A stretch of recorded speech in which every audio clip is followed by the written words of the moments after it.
دونوں سب ادھر سے بھاگ کے اور کہتے نہیں جی خفیہ بیلٹ ہونی چاہیے. میں نے تب کہہ دیا کہ خفیہ بیلٹ کا ایک مقصد تھا, سارے مل کے کوشش کریں گے کہ حفیظ شیخ کو ہرائیں, اور وہ جو آدمی جیتا ہے پاکستان کا کرپٹ ترین آدمی. میں ایک چیز آپ کو آج کہتا ہوں, یوسف رضا کے آپ صرف ایسٹس دیکھ لیں, پرائم منسٹر بننے سے پہلے تھے اور اس کے بعد کیا ایسٹس ہیں, بس ایک چیز دیکھ لیں, کوئی آپ کو کچھ کرنے کی ضرورت نہیں ہے, آپ کو پتا چلے گا انہوں نے اس نے کیا کیا اپنے زمانے میں.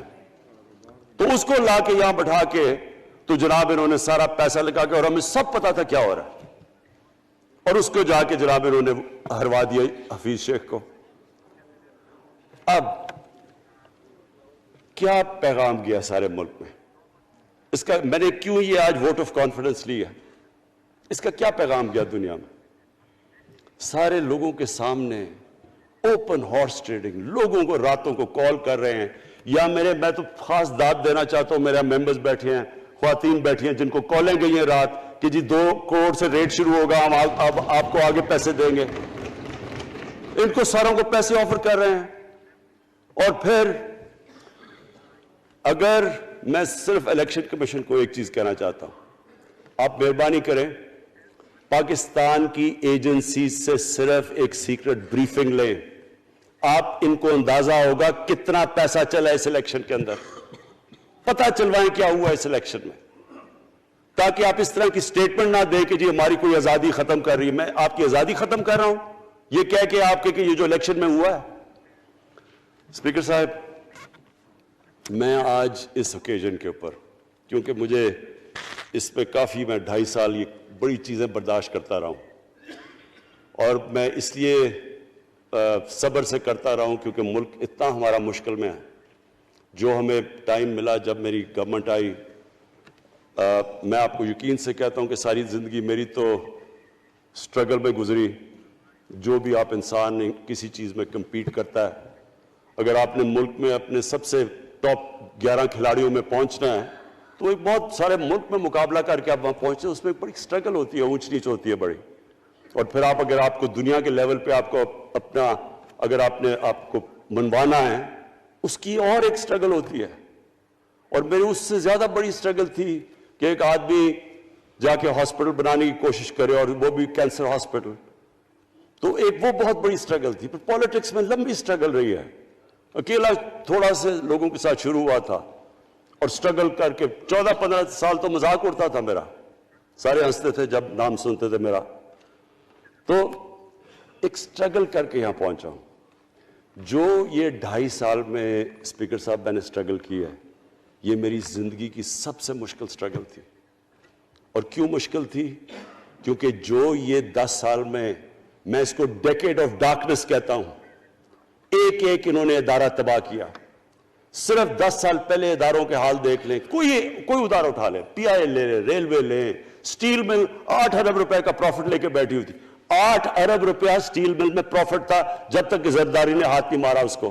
اپنا وہ ریاض لال جی فرنٹ مین رکھ کے ہمارے سامنے, میرے پاس آئے لوگ چیمبر والے, انہوں نے کہا جی یہ سٹیل مل سستی بلٹس اس کو بھیجا, اس کے تھرو پیسے دے رہا ہے. وہ سٹیل مل آج بند پڑی ہے. ایک ایک ادارہ انہوں نے تباہ کیا, بھرتیاں کی لوگوں کی. وہ ادارے اتنے بڑے بڑے ہو گئے ہیں کہ وہاں پینشنز اتنی آ گئی ہے کہ کچھ بچتا نہیں ہے سیلریز اور پینشن کے بعد کے ادارے کو ٹھیک کر سکے. ایک ایک ادارہ تباہ کیا. ملک کا سب سے بڑا جو کرنٹ اکاؤنٹ ڈیفیسٹ, جس کے اوپر سارا پریشر پڑتا ہے, اگر آپ کا کرنٹ اکاؤنٹ یعنی کہ ڈالر زیادہ ملک سے باہر جا رہے ہیں اور کم اندر آ رہے ہیں تو پریشر روپے پہ پڑتا ہے, وہ گر جاتا ہے. تو وہ میں آپ کو بتا, جب روپیہ گرتا ہے تو غربت پھیل جاتی ہے ملک میں. تو سب سے بڑا current account deficit, fiscal deficits جو کہ آپ کی آمدنی اور خرچے, وہ بڑا ڈیفیسٹ. سارے ادارے خسارے میں. پاور کانٹریکٹس جو انہوں نے سائن کیے اسپیکر صاحب, یہ عمر ایوب آپ کو بتائے گا, وہ یعنی ایسے لگ رہا تھا کہ کسی دشمن نے آ کے ایک ملک کو نقصان پہنچانے کے لیے پاور کانٹریکٹ سائن کیے. ان کے اندر وہی پاور پروجیکٹس آپ کہیں اور دیکھ لیں, کسی اور ملک میں, بلکہ اپنے ملک میں دیکھ لیں, اور وہ دیکھیں کہ انہوں نے کس پیسے بنائے, وہ کس پیسے پہ. گیس کا کانٹریکٹ سائن کیا ہم نے آ کے اسی ملک سے 30% کم پیسے پہ گیس کا کانٹریکٹ سائن کیا, ان کا ہی کانٹریکٹ چینج کیا. ساری گورنمنٹ, جب اوپر سے پرائم منسٹر لگا ہوا پیسے بنانے, پرائم منسٹر ایک نوکری کر رہا ہے کس کے لیے؟ ایک دبئی کی کمپنی کے لیے. کبھی دنیا میں سنا ہے اس طرح؟ کبھی یہ مذاق سنا ہے جی کہ ملک کا پرائم منسٹر کسی دنیا کو دبئی کی کمپنی کے اندر نوکری کر رہا ہے؟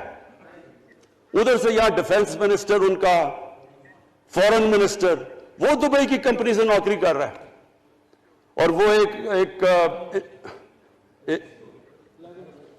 انٹیریئر منسٹر, وہ کوئی سنا ہے سنتری بنا ہوا تھا کسی سعودی عربیہ کی کمپنی میں, مجھے نہیں پتا. کبھی یہ سنا ہے یہ ملک سے, کسی ملک سے ایسا مذاق ہوا ہے؟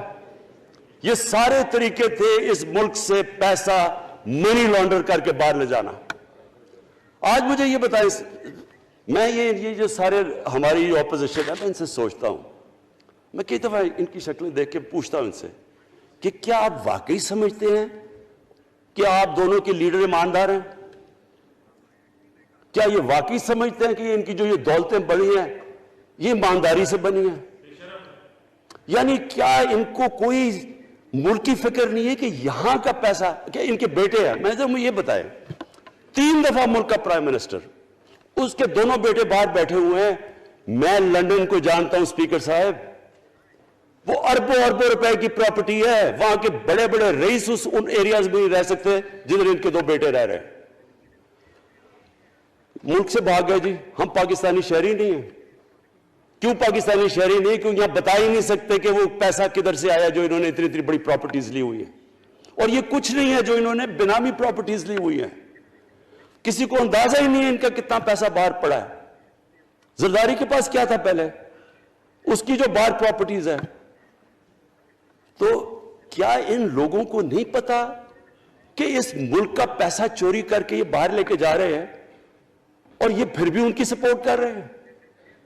اور یہ جو سینٹ کا الیکشن, کیا انہیں نہیں پتا کہ بڑا جی عقل مند پولیٹیشن ہے زرداری, لوگوں کو رشوت دے کے ان کو خرید رہا ہے. ساری قوم کے سامنے یہ ہو رہا ہے. میں یہ صرف آخر میں یہ کہنا چاہتا ہوں اس ایشو کو ختم کرتے ہوئے کہ دیکھیں اسپیکر صاحب, کوئی ملک آگے نہیں بڑھ سکتا ایسے. میں اکیلا عمران خان کو کرپشن کر کے کرپشن نہیں ٹھیک کر سکتا. میں عدلیہ کو کیا, کیسز تو عدلیہ میں یا نیب کے اندر ہے, میرا تو ان کے اوپر کوئی کنٹرول نہیں ہے.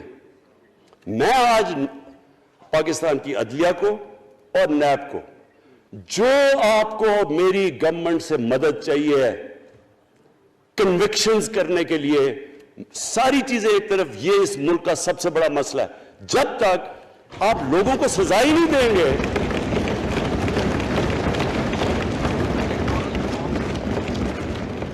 جب تک لوگوں کو سزا ہی نہیں ملیں گی. دیکھیں جی, کسی معاشرے میں جب سزا اور جزا ہی نہیں ہے, صرف غریب آدمی جیل میں جائے, طاقتور جلسے کرنے شروع ہو جائے کہ جی مجھے این آر او دو, وہ نیب کے عدالت سے نکلتے ہیں, پھول پھینک رہے ہیں ان کے اوپر. اربوں روپے کی چوری کی ہوئی ہے انہوں نے. وہ تو اسپیکر صاحب, میں ایک معاشرہ کرپشن کے خلاف لڑتا ہے. آپ جتنے مرضی قانون بنا دیں, وہ کرپشن کے خلاف, وہ کرپشن نہیں ختم کر سکتے. معاشرہ فیصلہ کرتا ہے کہ ہم نے اس ملک میں کرپشن نہیں ہونے دینی. معاشرے کی اخلاقیات ایسی ہونی چاہیے کہ جو کرپٹ آدمی ہو وہ کبھی اس کی شکل نہ دکھا سکے پبلک کے اندر. جو میڈیا کا رول ہے, میں اپنے میڈیا والوں کو بھی کہنا چاہتا ہوں, جو اسحاق ڈار سے کیا تھا ہارٹ ٹاک میں اسٹیون سیکر نے, وہ ہر جگہ یہ ہوگا. آپ جب بھی کسی بھی مغربی معاشرے میں کسی نے پبلک کا پیسہ چوری کیا, اس کی جرات نہیں ہوگی ٹی وی پہ جانے کے لیے. میں نے تو وہاں دیکھا ہوا ہے, بڑے بڑے نام, ایک دھبا لگتا ہے آپ کے اوپر کرپشن کا کیس, آپ سارے میڈیا سے باہر ہو جاتے ہیں. یہاں ہر روز شام کو بیٹھ کے اربوں روپے کی کرپشن کی ہوئی ہے, ان کو کسی نے قتل کیے ہوئے ہیں, اور آرام سے بیٹھ کے جراوہ میں لیکچر دے رہے ہوتے ہیں. اسپیکر صاحب, معاشرہ لڑتا ہے. اس کے اندر ہمیں سب کو مل کے اپنے ملک کو اگر بچانا ہے, معاشی طور پہ بھی بچانا ہے, پہلے ہمیں اپنے اخلاقی سٹینڈرڈز ٹھیک کرنے پڑیں گے. سارے ملک کو مل کے لڑنا پڑے گا. اگر ہم نے اپنے بچوں کے مستقبل کو بچانا ہے, اپنی آنے والی جنریشنز کو بچانا ہے, اس ملک کو ایک عظیم ملک بنانا ہے, تو وہ شروع ہوگا جب ہم مدینہ کے ریاست کے سب سے بڑے اصول عدل اور انصاف, کیونکہ انصاف اور عدل جب ایک معاشرے میں آ جاتا ہے, جب ایک معاشرہ کھڑا ہو جاتا ہے میریٹوکریسی کے اوپر, جب ایک معاشرے میں صرف ایک جو کرپٹ جتنا مرضی طاقتور ہو وہ جیل میں جاتا ہے اور عام آدمی اوپر آ سکتے ہیں, وہ معاشرہ تب آگے بڑھتا ہے. تو میں صرف اس کے اوپر یہ کہنا چاہتا ہوں کہ مجھے ساری قوم کی اس میں مدد کی ضرورت ہے. میں اپنی ساری زندگی کوشش کر چکا ہوں اور کرتا رہوں گا. میں تو اپنی پارٹی کو یہ بھی کہا تھا کہ اگر میری پارٹی ساری بھی چھوڑ دے, میں اکیلا بھی ان کے خلاف لڑتا رہوں گا. میں تو کبھی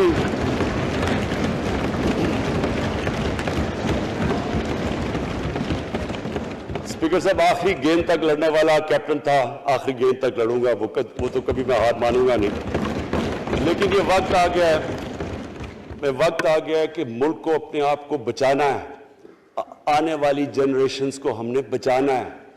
ہم تب تک نہیں کر سکتے انفارچونیٹلی جب تک ہم سب مل کے فیصلہ کریں کہ یہ جو اوپر بیٹھے ہوئے ہیں جنہوں نے 30 سال سے ملک کو چوری کر رہے ہیں, ان کو ہم بجائے وہ صحافی جا کے کہہ رہے ہیں جی ہائی کورٹ کے اندر کی جی اس کو تقریر کرنی دینی ہے, وہ نیلسن منڈیلا جو باہر بیٹھا وہ تقریر کرنا چاہیے جی, پتہ نہیں عوام کو سننا چاہیے کہ وہ یہاں سے بھاگا کیسے, اس کے پیسے کیسے.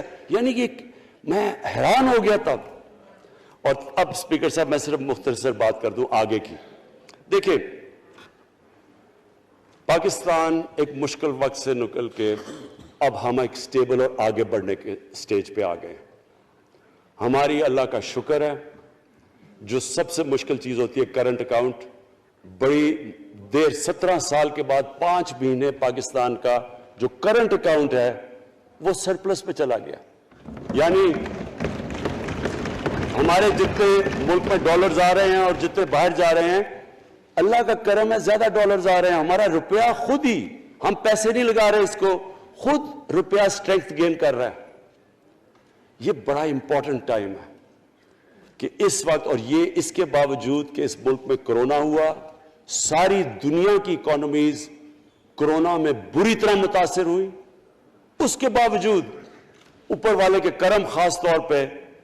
اور میں کہوں گا کہ ہماری جو ٹیم تھی, ہمارا جو جس طرح ہم نے مانیٹر کیا اور جس طرح ہم نے ڈیٹا بیس گیدر کیا اور ہم نے ہر ایک چیز فالو کر کے ہم نے جیسے اپنے لوگوں کو بچایا ہے.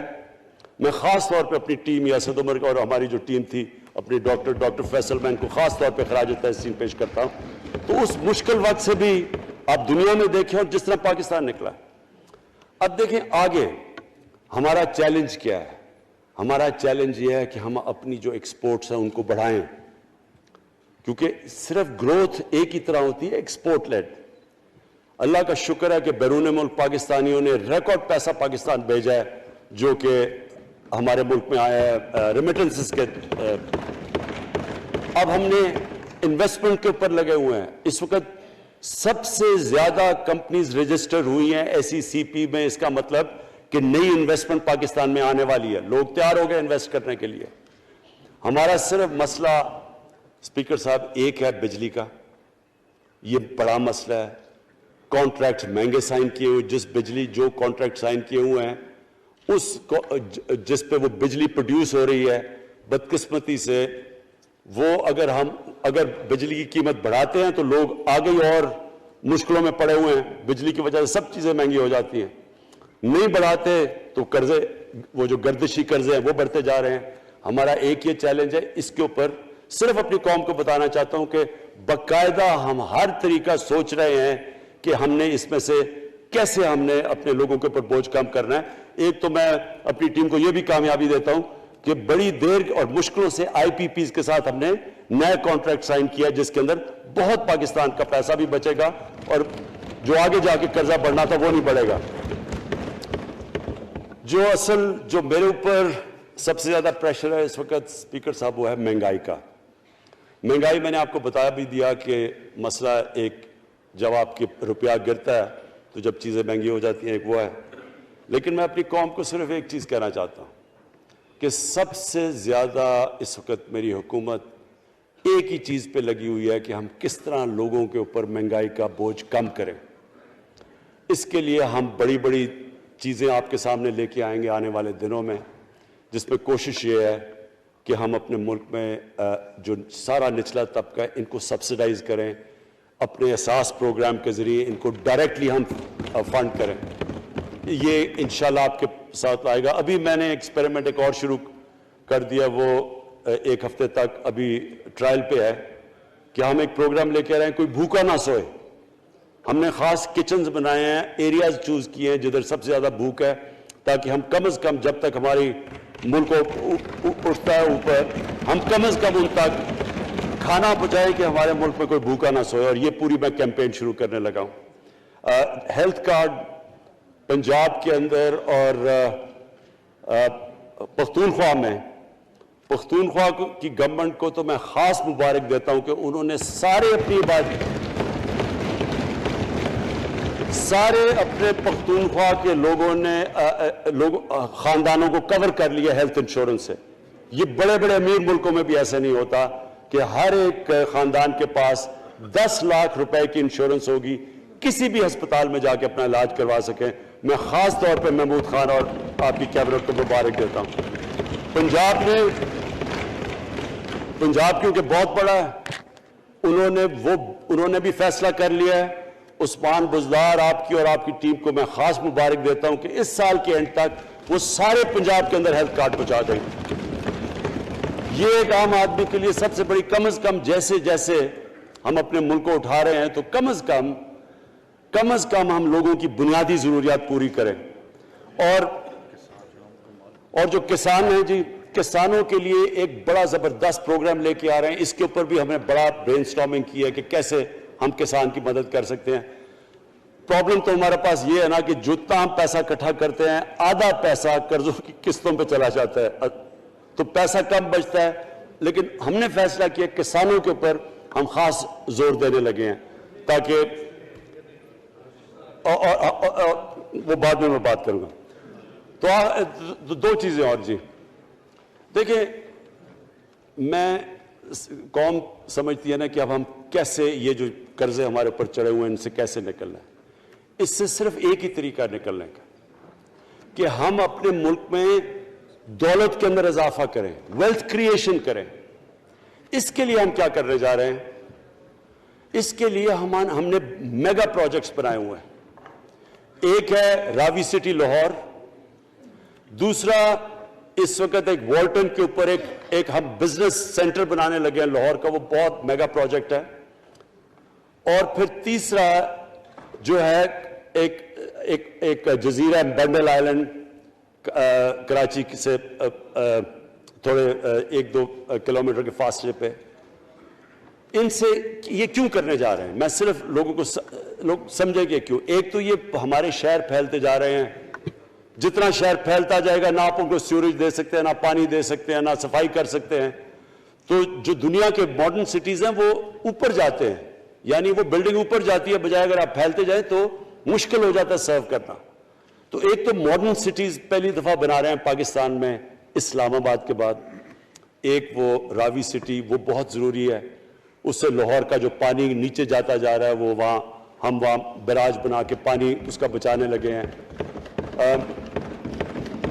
اور دوسرا ماحولیات کے لیے وہاں ہم بہت بڑے پیمانے پہ اربن فارسٹ اور درخت اگانے لگے ہیں, کیونکہ وہاں لاہور میں بہت بڑا پرابلم ہے اس کا.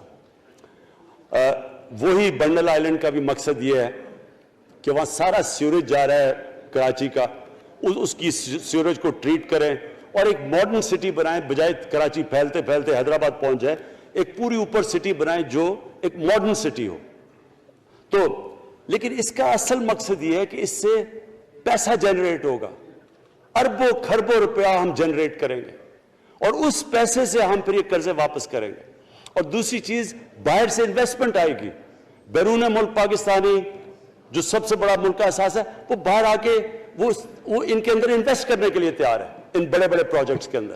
اور جیسے فورن ایکسچینج آئے گا, ہمارے ریزروز بڑے ہوں گے, ہمارا روپیہ سٹیبل ہوگا. اور اس سے جو ویلتھ کریشن ہوگی اس سے ہم پھر اپنے قرضے واپس کریں گے. اس کے علاوہ 50 سال کے بعد 2 بڑی ڈیمز بن رہی ہیں. پاکستان کی تاریخ میں صرف 2 بڑی ڈیمز تھیں, اب یہ 2 اور بادشاہ ڈیم اور ممن ڈیم بنا رہے ہیں. لیکن مجھے جو آخر میں بات کہنی ہے اسپیکر صاحب وہ یہ کہ پاکستان کو آگے بڑھنے سے کوئی نہیں روک سکتا انشاءاللہ.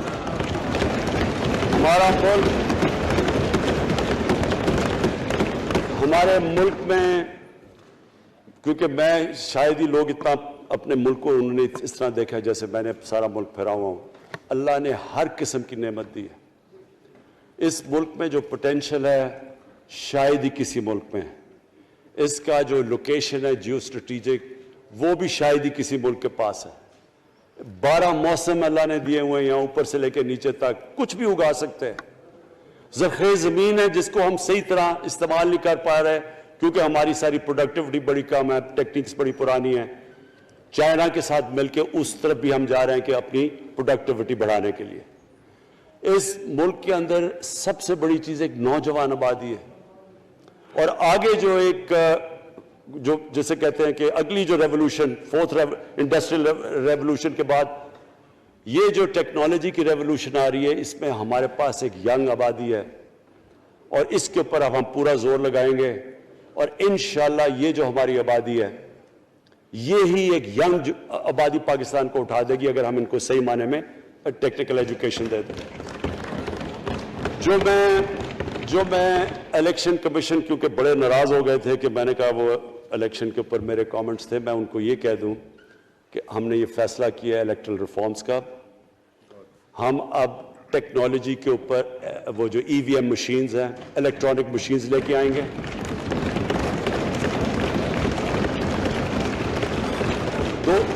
دو چیزیں کر رہے ہیں. اوورسیز پاکستانیز کے لیے آپ پورے لگے ہوئے ہیں کہ اوورسیز پاکستانیز بھی ووٹ ڈال سکیں, اور دوسری چیز الیکٹرانک مشینز لے کے آ رہے ہیں. اور کیونکہ یہ الیکٹرانک مشینز کے بغیر ہمیں الیکشنز نہیں کرنے چاہیے, نہیں تو جو ہارتا ہے وہ کہتا جی داندلی ہو گئی. ہم نے اس طرح کا سسٹم لے کے آ رہے ہیں کہ امریکہ کے اندر جب ڈونلڈ ٹرمپ نے کہا کہ الیکشن میں داندلی ہوئی ہے, سارے انہوں نے جب الیکشن کھولا تو ایک بھی وہ نہیں ثابت کر سکے داندلی ہوئی کیونکہ الیکٹرانک مشینز تھی, ان کے پاس وہ سسٹم تھا. انشاءاللہ وہ سسٹم لے کے آ رہے ہیں تاکہ ہمیشہ کے لیے آگے سے یہ چیز ختم ہو جائے کہ جو ہارا تھا وہ ہار مانے گا, جو جیتے گا وہ جیت. جس طرح کہ انشاءاللہ ہماری حکومت کرے گی, جس طرح کہ ایز کیپٹن پاکستان دنیا کی کرکٹ کی تاریخ میں پہلی دفعہ نیوٹرل امپائرز میں لے کے آیا تھا. بہت بہت شکریہ. Thank you for watching.